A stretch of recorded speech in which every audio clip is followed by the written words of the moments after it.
Olá, sejam todos muito bem-vindos ao TW Winecast. Eu sou o sommelier Evandro Segato e junto com o Maureno Storti nós vamos estar hoje aqui conversando com vocês sobre enonegócios. Para quem está chegando agora, a proposta do nosso podcast é falar sobre tudo que envolve o mundo do vinho. Então nós falamos do vinho propriamente dito, da sua produção, das vinícolas, mas também abordamos todas as oportunidades de negócio que o vinho proporciona. Então, o assunto de hoje nosso é enonegócios e nós temos um convidado hoje que eu tenho muito respeito e muita admiração, não só pelo incrível produtor de vinhos que ele é, mas pela pessoa que ele é e se tornou um grande amigo. É verdade, Segato, inclusive pela representatividade dele, né? O Daniel Panizzi, que já nos conhecemos há algum tempo, além de um dos sócios da vinícola Dom Giovanni, na região de Pinto Bandeira, é também o presidente da Alvibra, União Brasileira de Vitivinicultura, e que por si só, e até por conta disso, deve ter muita coisa para nos contar com relação ao negócio do turismo, o negócio do vinho em especial.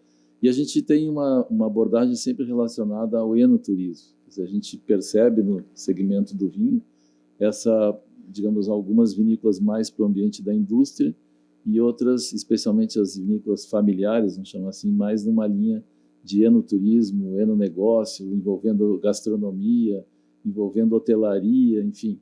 Eu queria que tu nos contasse, Daniel, primeiro, enquanto presidente da Alvibra, qual é exatamente a tendência do turismo do vinho ou do vinho relacionado ao turismo?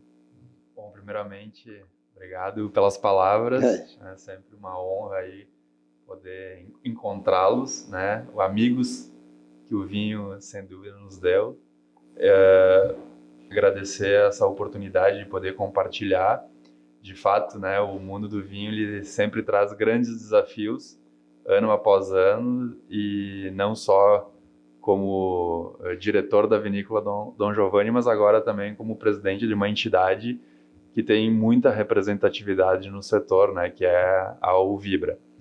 Bom, falando então de entidade, né, a Alvibra já existe há 56 anos. Uma entidade nacional, né? Nacional, exatamente. Nós temos, a maioria dos associados são aqui do Rio Grande do Sul, mas também temos associados de Santa Catarina, do Vale de São Francisco. Então, isso tudo se deve porque ela, de fato, se nós olharmos há 10, 15 anos atrás, eram poucas regiões produtoras de vinho fora o Rio Grande do Sul, se concentrava muito.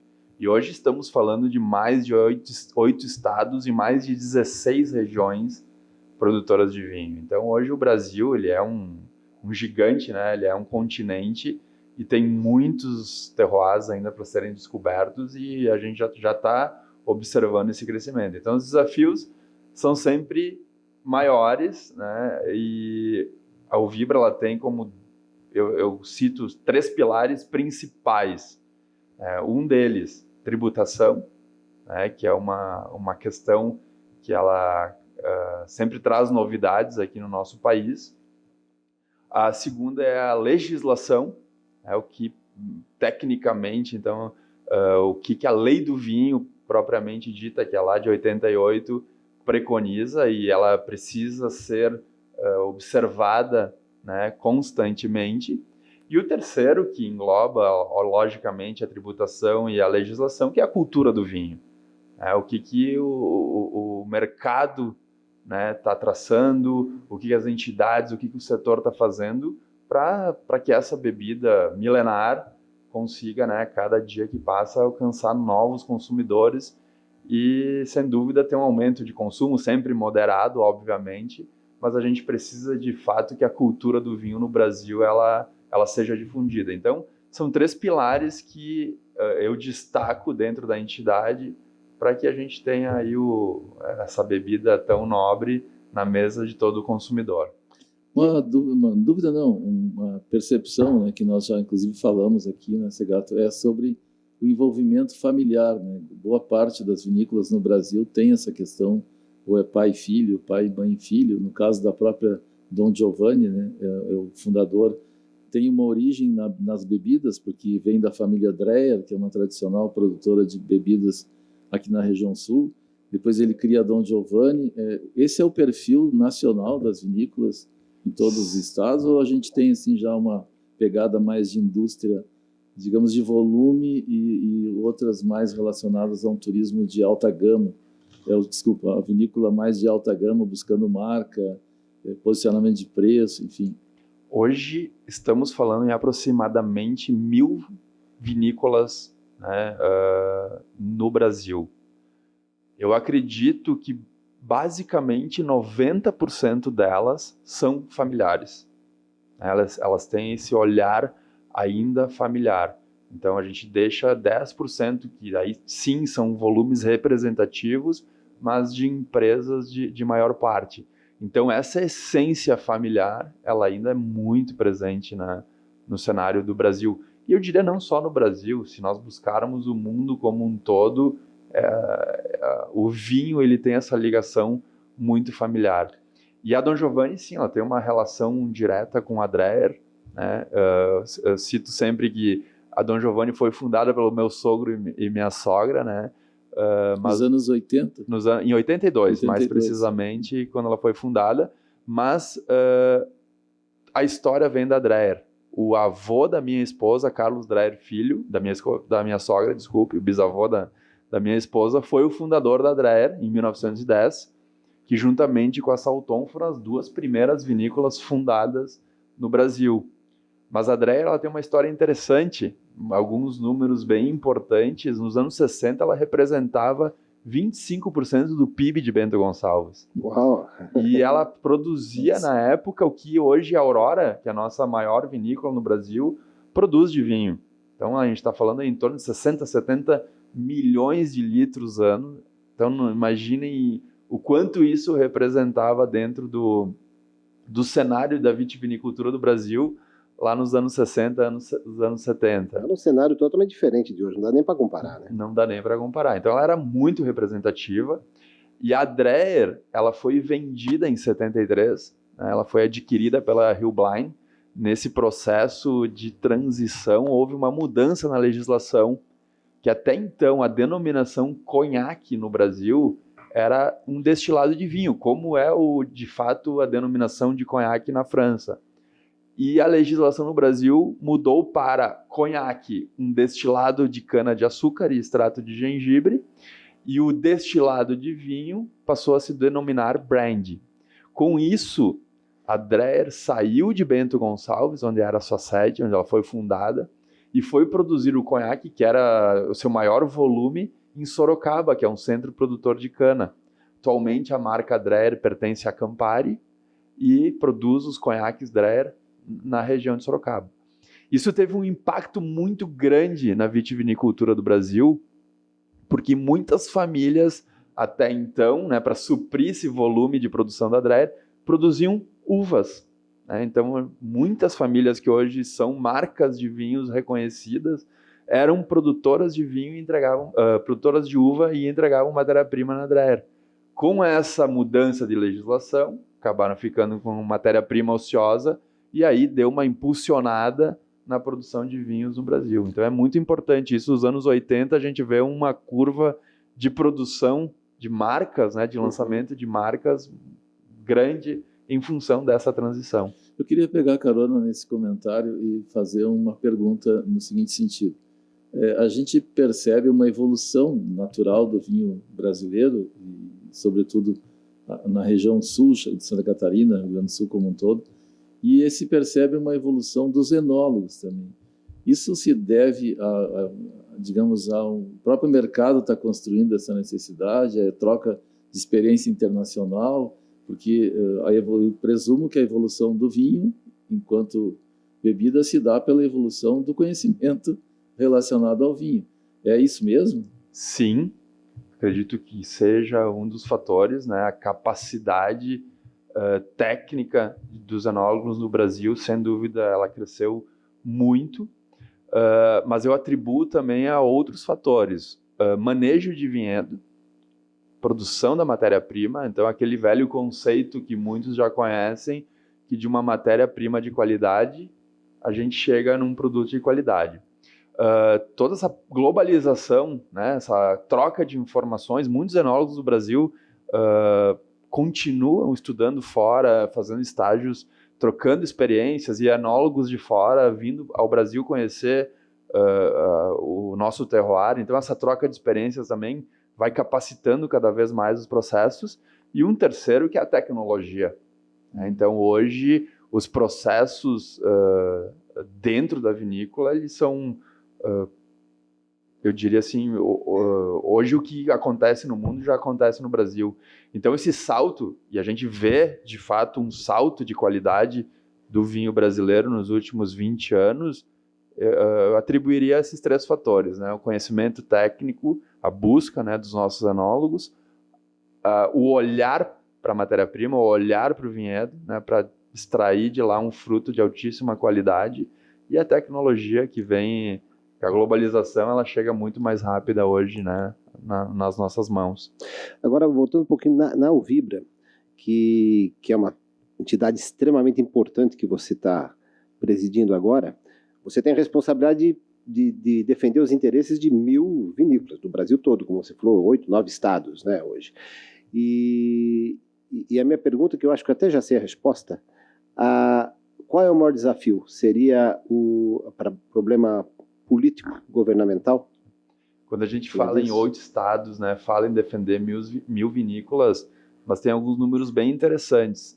Hoje, só no Rio Grande do Sul, são mais de 16.000 famílias produtoras de uva.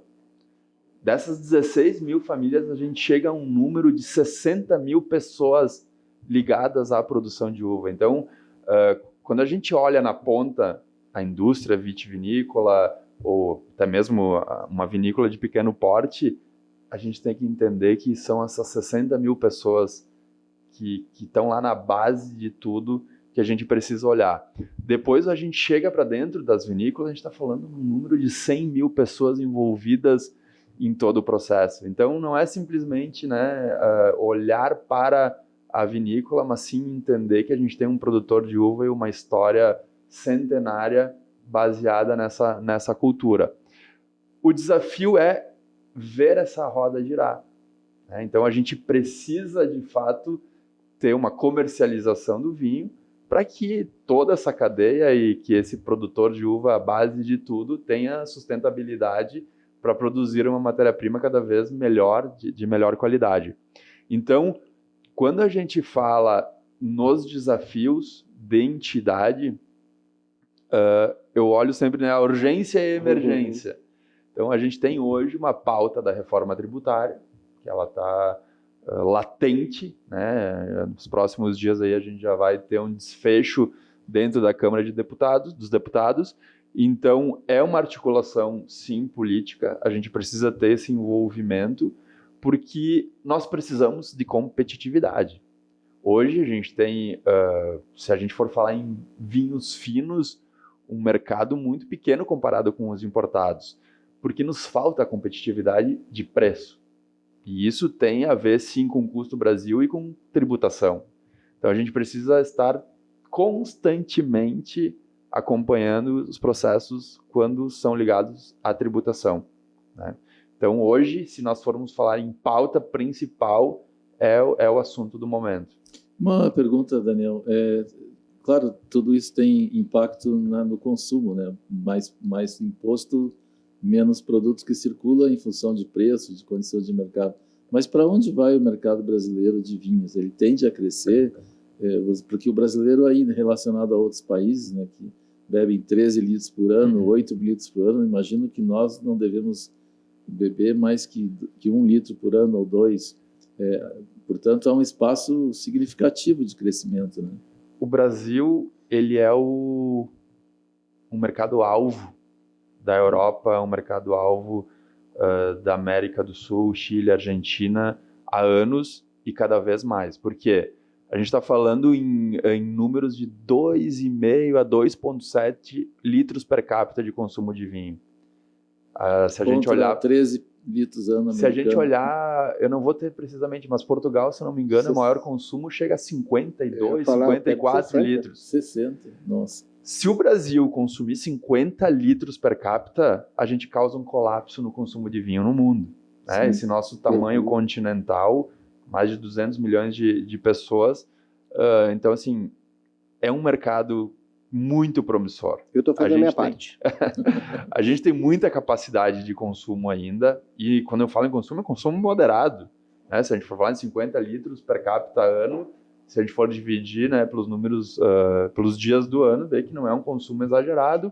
Ele tem muitos benefícios à saúde com esse consumo moderado. Ele é um complemento agroalimentar, e isso é uma das lutas do setor, para que ele não seja simplesmente taxado como uma bebida alcoólica, né? Então ele precisa desse cuidado, mas ele tem vários benefícios à saúde. Então sim, nós temos muito potencial, mas o desafio é ser competitivo, é olhar para um vinho que vem de fora e que a gente tenha as mesmas armas, né, para chegar no nosso consumidor. Qualidade hoje é indiscutível, mas o preço, sem dúvida, ele tem um impacto nisso. Bom, a gente tem aqui dois blocos do nosso negócio, né? Um abordando sobre o negócio e outro sobre o próprio vinho, que a gente também vai falar. Mas é inevitável fazer a pergunta, e a Dom Giovanni? Nessa relação de agora não mais como presidente da Alvibra, mas como sócio da Dom Giovanni. A Dom Giovanni é uma vinícola muito conhecida e reconhecida na região de Pinto Bandeira. Vocês tendem a ir mais para o tinto, mais para o branco, mais para o espumante? Porque Pinto Bandeira tem uma característica de ser um terroir de excelência no espumante, né? Bom, fazer uma cronologia da história da Dom Giovanni. Ela foi fundada em 82 e só se produziam vinhos tintos. E a partir daí foi se descobrindo o terroir de Pinto Bandeira. É a primeira denominação de origem exclusiva para espumantes elaborados pelo método tradicional do Novo Mundo. Então, a tendência para as uvas Chardonnay e Pinot Noir, que são as estrelas da denominação de origem, não desmerecendo a Riesling itálico, que também faz parte, a tendência é esse foco no espumante. E, atualmente, 80% da nossa produção já são espumantes. Então, o destaque para Pinto Bandeira, sem dúvida, vai para a produção de espumantes, até, né, por merecimento, por reconhecimento dessa denominação de origem que recebemos em novembro do ano passado. Então, são mais de 20 anos estudando o terroir para chegarmos num regulamento de uso e num plano de controle que justifique o foco na produção de espumantes. Não é um terroir de produção do Brasil, é do Novo Mundo. A DO porque a gente tem champanhe como referência, sim, do Velho Mundo, e que é exclusiva de espumantes, método tradicional. Então hoje nós temos isso dentro do Brasil, do Novo Mundo, né? Que o Brasil já é considerado um produtor do Novo Mundo, apesar de ter características bem marcantes do, sim, Velho Mundo. E hoje dentro da vinícola vocês têm a própria vinícola, tem hotelaria também, tem restaurante, ou seja, vocês já exercem no conceito de enonegócio atividades relacionadas ao vinho e que logicamente impulsionam a própria venda e experimentação do vinho. Vinho, que eu digo vinho, espumante. Sim. Eu acho que a palavra experiência ela vem cada vez mais batendo a nossa porta. Hoje, quando a gente fala em enoturismo, 80% das vinícolas do Vale dos Vinhedos são diretamente relacionadas, são dependentes do enoturismo. Então, ele é muito forte. Não existe região vitivinícola no mundo sem enoturismo. Então, a Dom Giovanni é uma empresa de médio porte, mas ela é um complexo, porque hoje nós temos visitação, nós temos, obviamente, a parte de produção de vinhos, nós temos um restaurante, que é o Nature Vinho e Gastronomia, em parceria com o chefe Rafael Jacobi, dentro da propriedade, e uma pousada, uma pequena pousada, 7 apartamentos num casarão de 1930, e agora nós temos desde 2005 nós temos a cabana, mas agora ela passou por uma grande reforma. A gente não pode mais chamar de cabana, sim, já virou uma casa. Sim. Então, sempre buscando esse conceito de experiência, esse conceito de bem receber. Isso é muito importante. E hoje o Brasil já está nesse quesito de receber de enoturismo comparado aos melhores lugares do mundo, com certeza. Mas a sua humildade talvez não tenha colocado exatamente o que é, porque nós conhecemos a Dom Giovanni E a pequena pousada que ele falou, a pousada é simplesmente maravilhosa. É um casarão, como você falou, antigo, mas tudo muito reformado, tudo muito moderno Muito dentro. bom gosto, né? Muito. A cabana tá assim, show, e o restaurante Nature, que já tive a oportunidade de estar lá algumas vezes, é um dos tops do Rio Grande do Sul, sem dúvida nenhuma. Eu sou muito fã da vinícola Dom Giovanni por vários aspectos. Primeiro, pelos vinhos maravilhosos, pelo Daniel e pela família dele, que são pessoas incríveis, que você é aquele tipo de pessoa que você acaba de conhecer, parece que você conhece faz 50 anos, e o ambiente da Dom Giovanni é muito agradável, tanto o hotel que vocês têm, a pousada, o gramado, o restaurante Nature, e queria que você falasse um pouquinho sobre o que a vinícola pode proporcionar para os visitantes. Bom, a Dom Giovanni é um complexo enogastronômico, sempre buscando inovações, né, experiências que o mundo do vinho possa trazer. Bom, hoje nós temos lá dentro o Nature, né, Nature Vinho e Gastronomia, que é um restaurante aberto de terça a domingo e nas sextas e aos sábados também serve jantar. Mas é uma operação que inicia às 10 da manhã, vai até às 18 horas nos dias normais e ela segue até às 22 horas. Mas é uma proposta, né, que tem um gramado, tem a proposta de piqueniques, uma coisa mais informal, mas também tem a proposta do restaurante em si. Mas a ideia do Rafael Jacob, né, que é o chefe hoje que toca aquela operação, foi sempre... O turista, ele não tem horário. Ele tá um pouco mais livre nesse sentido. Então tinha sempre uma dificuldade de almoço. Chegava em Bento Gonçalves ou região, o almoço tem que ser das 11h30 até 1h30, depois não tinha mais o que almoçar. Então a proposta lá do Nature é essa liberdade, né? O cardápio está ativo enquanto o restaurante estiver aberto. Então essa é uma proposta de mais liberdade para o turista, para que ele não tenha tanto aquela questão do horário presente para a alimentação.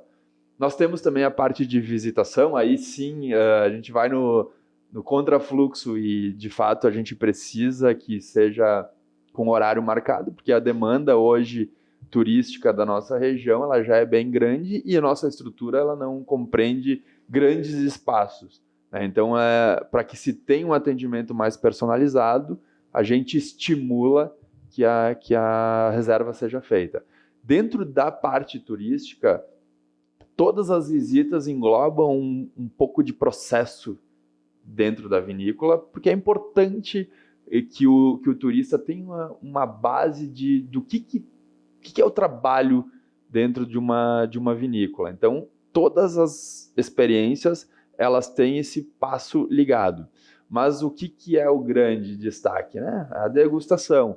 Então, dentro do nosso cardápio de degustações, nós temos degustações básicas que atende esse novo consumidor, né, que é a pessoa que está entrando no mundo do vinho, até degustações super específicas para pessoas que já têm uma bagagem dentro do mundo do vinho maior, com degustações verticais. A gente tem uma degustação muito bacana que é de Cabernet Franc.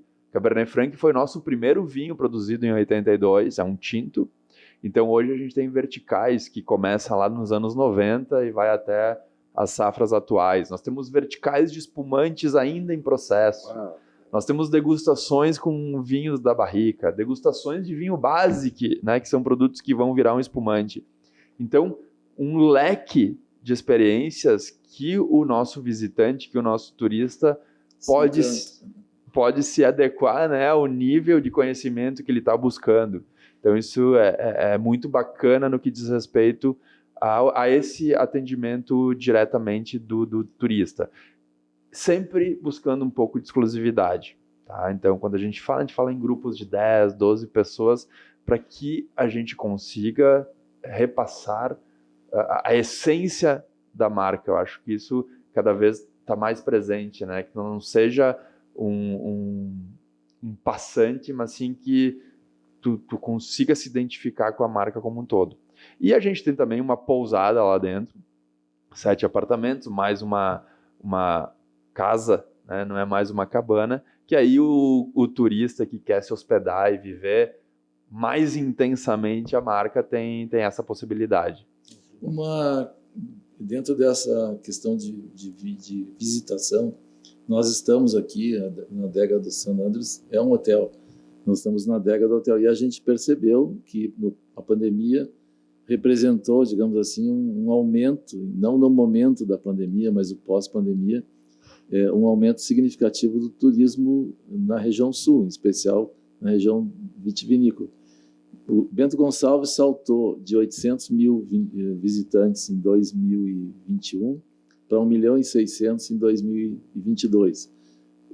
A gente estava conversando, você falou que em Pinto Bandeira, em torno de 40 a 50 mil visitantes. Como que vocês, em tão pouco tempo, conseguiram construir esse nível de atendimento, essa evolução, né, para o turista, relacionando a visita à experimentação da bebida, às diversas bebidas, as experiências, porque tem solução das 9 da manhã às 6 da tarde, né? Isso aí. Em termos de passeio. Então, Maurênio, foi um aprendizado a cada dia. A pandemia, longe de comemorar alguma coisa, né? Mas ela trouxe o turista para nós. Ela apresentou a Serra Gaúcha, principalmente, ao turista brasileiro que não tinha conhecimento, não tinha ideia do que se oferecia por aqui. Mas dentro da própria Dom Giovanni, foi um aprendizado. Primeiro, porque foi um momento que a gente reformou toda a nossa pousada, né? Todos os quartos, novos quartos, que era uma necessidade, mas é aquela coisa, né? Que vai acontecendo, tá tudo bem, e de repente nos mostrou. Por quê? A gente começou a ter uma exigência maior desse novo visitante que não conhecia a nossa região. Também houve a questão do restaurante. O restaurante foi construído em meio à pandemia. Então, também foi uma construção que ela se iniciou em parceria com o Rafael, até mesmo por uma necessidade do lado dele, uma necessidade da Dom Giovanni. Um terceiro pilar, né, que vocês conhecem, que é o Diego Fabres, do Wine Locals, que também teve um olhar, né? Parceiro nosso. Parceiro. O Diego foi uma pessoa que bateu na Dom Giovanni e falou, eu estou criando o Wine Locals. Eu olhei para ele e falei, Diego, tu não tá vendo o que está acontecendo no mundo? E, resumidamente, ele falou, a hora que voltar, vai voltar com muita força e a gente vai estar preparado para atender. Então, foram vários fatores que foram construindo esse novo modelo. Mas o importante, a gente recebia em torno de 800 turistas mês. E hoje a Dom Giovanni recebe mais de 3.500.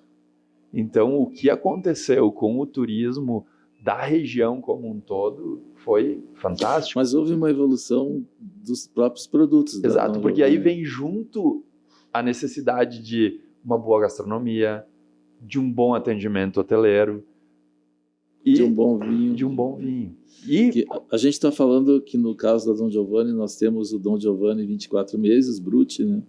O Nature e o Rosé. Isso aí.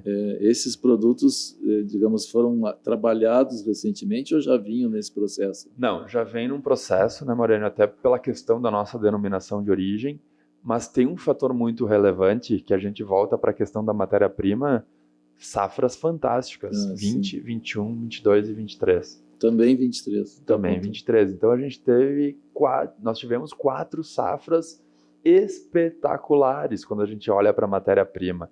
Então isso o consumidor está podendo ver dentro da garrafa. Mas a questão desses 3 produtos, né, especificamente, são nossos produtos de maior venda, são espumantes, né, que é nosso carro-chefe, e atualmente são os 3 produtos que já passaram pela degustação, né? Foram aprovados pela nossa associação com o selo de denominação de origem. O Rosé já está com o selo. E o espumante Brut, que é nosso carro-chefe, o produto de maior destaque nas vendas da vinícola Dom Giovanni, e o Nature também já foram aprovados, só não estão com o selo propriamente dito na garrafa. Mas são destaques, né? São 3 produtos que levam a marca Dom Giovanni aí puxando... Eu tenho uma curiosidade. O espumante, ele é preferido pelos homens ou pelas mulheres ou pelos dois? Pelos dois. Eu não tenho essa divisão bem feita, mas hoje são vários estilos de espumante para todos os públicos. Para todos os públicos, né? Então, se tu vai olhar um rosé, ele ganha um certo destaque no público feminino, mas de toda forma, hoje o rosé é um produto consumido homens, mulheres, sem discriminação alguma, né? Um produto bem eclético. Então, essa divisão eu já não saberia te informar. Eu tenho uma opinião bem formada sobre isso, porque isso é um assunto que sempre é levado à tona.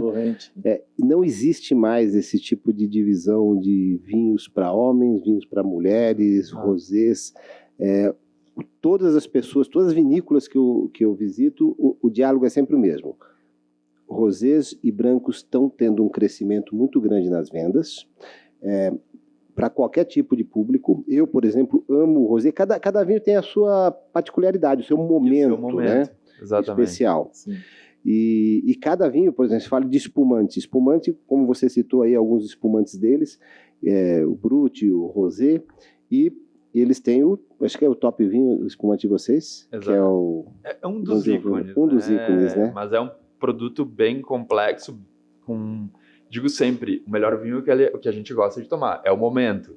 É difícil falar, né, ainda mais dentro da nossa linha, o que é melhor ou não. Então, eu acho que não é por aí o caminho. Mas esse é um grande espumante produzido, leva uns 6 anos para ele ficar pronto. É um grande corte, né, um champenoise com 60% da uva Chardonnay e 40% da Pinot Noir.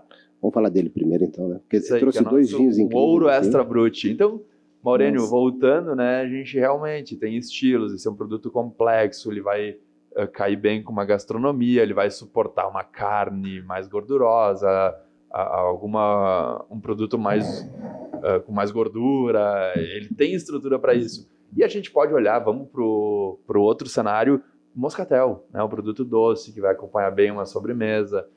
Então são diferentes estilos, diferentes propostas, mas sempre obedecendo, né? Olha, coisa linda. Ó.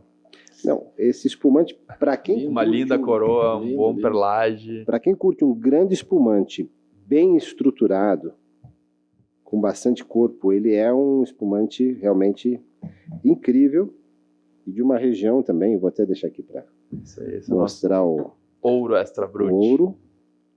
Nós não poderíamos terminar melhor. Olha a cor. Mas não estamos nem terminando porque tem que falar do tinto ainda.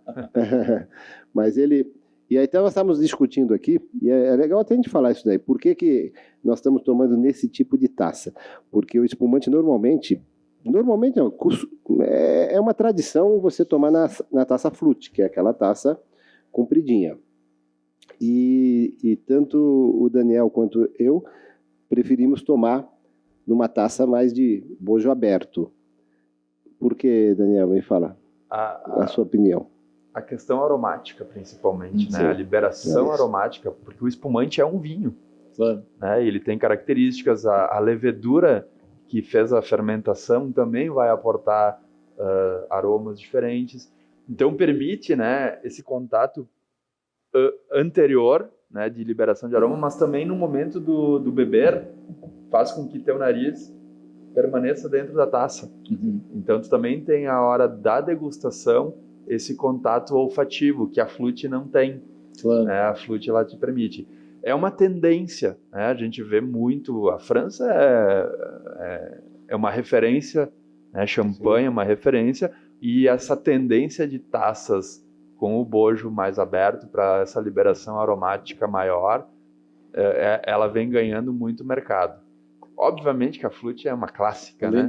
da beleza visual, né? Pelo corpo maior. Exatamente. Também. O que pode perder um pouco é aquela questão do perlage, né? Não tão aparente. Sim. Mas o perlage a gente, né, na boca, a gente vai sentir, não vai ter esse problema. E o que eu gosto, faz esse teste, Maurício. Você põe na boca e morde, deixa ele ficar aqui na frente.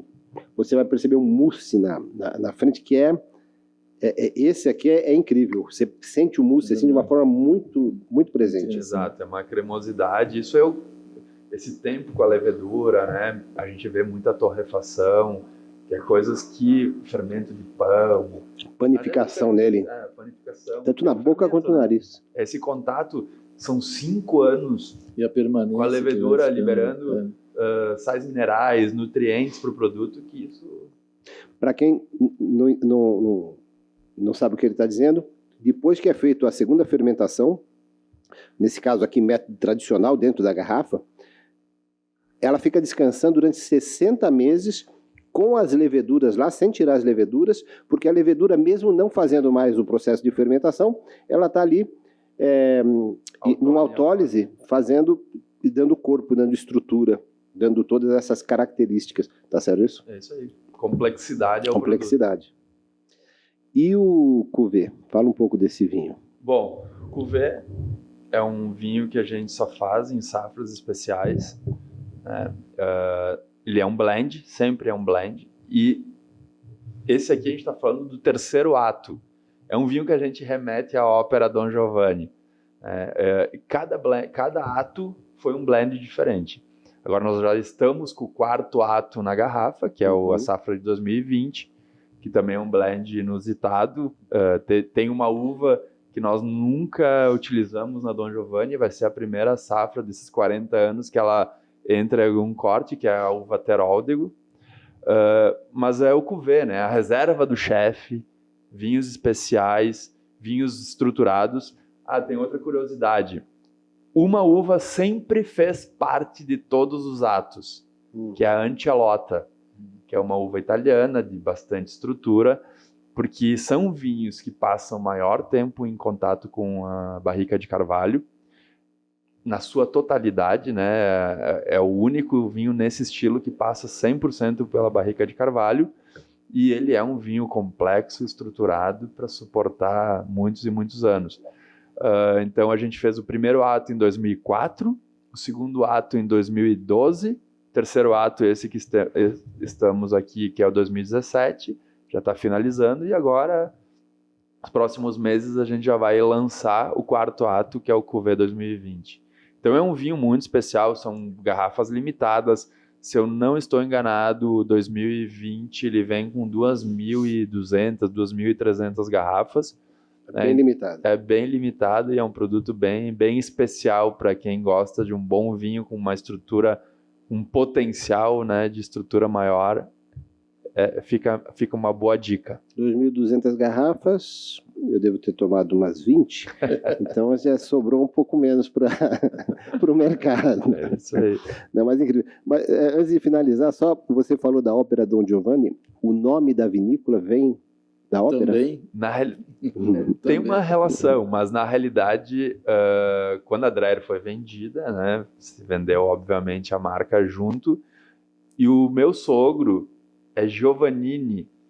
E a tua sogra tem uma relação com a arte também, né? Com a arte, né? Eles são os dois apaixonados por arte. E aí o Ayrton comenta que na época, né, que criaram a Don Giovanni, ele falou: Giovannini é uma marca muito comprida. Então vamos cortar um NI no final e vamos botar o Dom, e aí já já remete à ópera Don Giovanni. Então tem a história mais ou menos é essa, rapidamente contando. Maravilha. Eu acho que podíamos ficar aqui degustando vinho. Aliás, vamos continuar aqui degustando vinho, mas nós temos que finalizar. Daniel, obrigado pela presença. Obrigado por ter trazido esses vinhos maravilhosos. Obrigado em nome da Alvibra e em nome da Don Giovanni. Muito bom. Quem tem que agradecer sou eu, né? O trabalho de vocês é muito importante para difundir o vinho como um todo e ainda mais divulgar o trabalho dos vitivinicultores do Brasil, né? Desde o nosso produtor de uva. Então, esse canal com o consumidor é muito importante para que a gente, unidos, consiga levar essa cultura do vinho sempre aumentando, né? Difundindo essa cultura maravilhosa. Brindamos com qual? Com espumante agora. Espumante incrível. Obrigado, saúde. Para você, até breve. Para você que não está inscrito no nosso canal, se inscreva, acompanhe o conteúdo que nós produzimos e quando vierem para o Vale dos Vinhedos, aqui para o Rio Grande do Sul, não deixe de ir até Pinto Bandeira conhecer a Don Giovanni, com certeza não vai se arrepender. Saúde. Saúde.